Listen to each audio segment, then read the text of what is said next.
My name is Lieutenant Aldo Rain. And I need me 8 soldiers. We're gonna be dropped into France, dressed as civilians.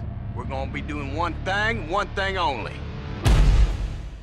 Killing Nazis. Yes, sir! Members of the National Socialist Party have conquered Europe through murder, torture, intimidation, and terror. And that's exactly what we're gonna do to them.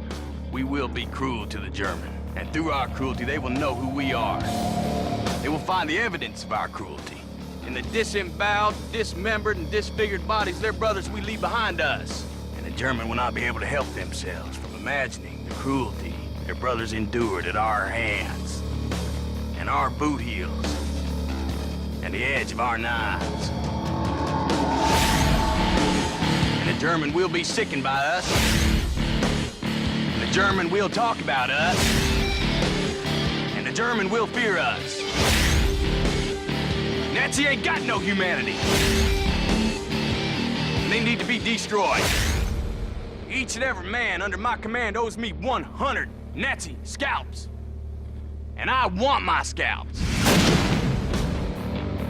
Nine, nine, nine, nine, nine, nine!